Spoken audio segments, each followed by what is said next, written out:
Are you considering a long distance relationship? If so, I've got 5 things that you need to think about that no one really talks about coming up next.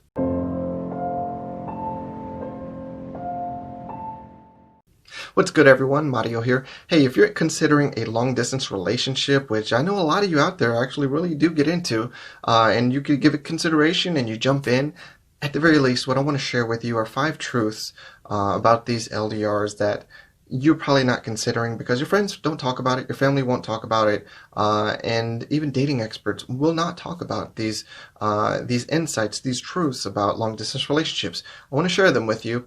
They may not be popular, but they will kind of open your eyes. And at the very least, if you're going to go into a long distance relationship, go into it with your eyes open. All right. It's not that I don't believe in them. I know that it can work. I know that they have worked, and I myself have participated in successful efforts.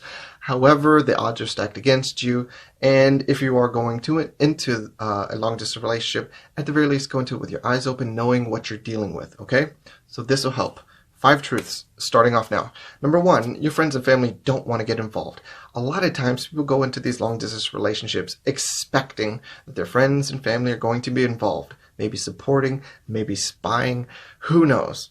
But I want to tell you this. Nobody wants to get involved because they all probably see this as a bad idea. Probably 9 out of 10 people that you asked or would ask should tell you that this probably isn't the best idea.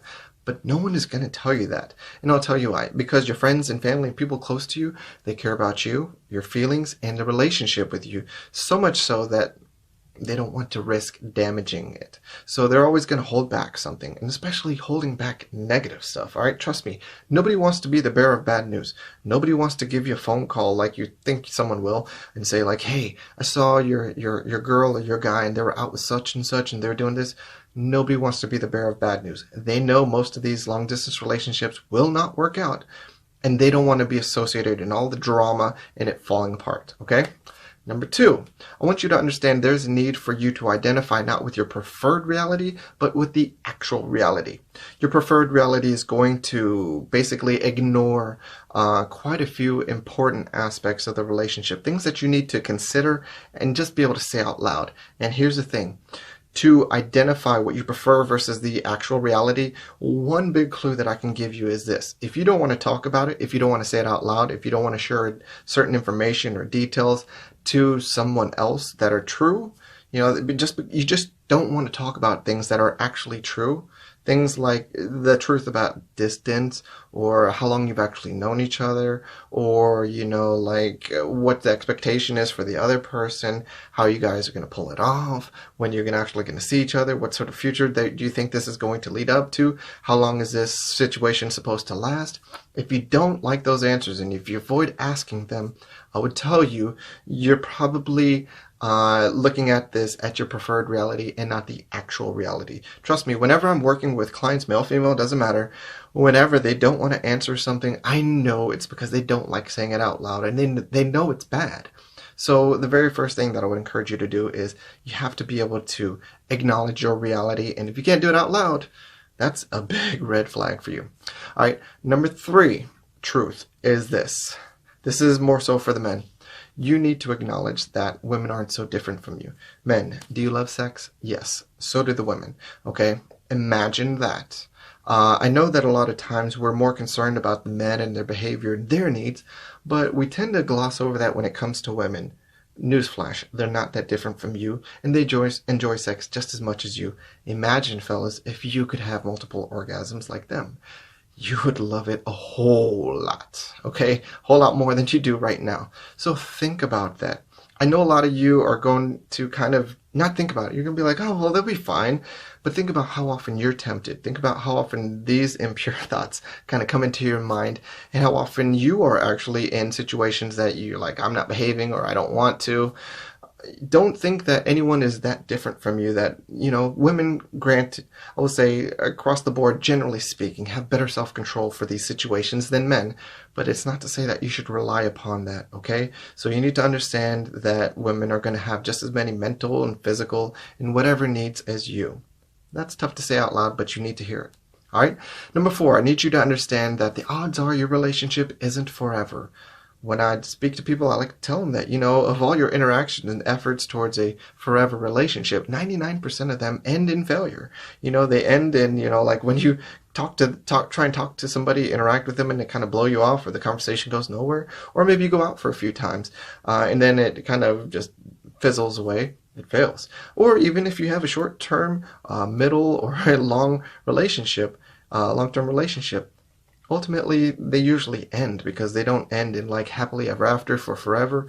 And even if we wanted to kind of get into a macro level, we could say that even in death, relationships end. What I want you to understand is that nothing is forever, and that the odds are that your relationship will end.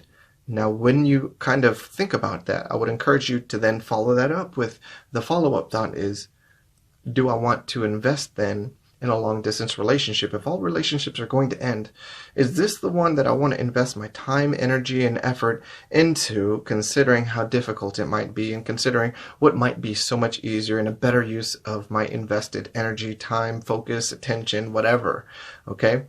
Think about that. Chances are this long distance relationship is not going to work out, just like your close distance relationships don't work out either.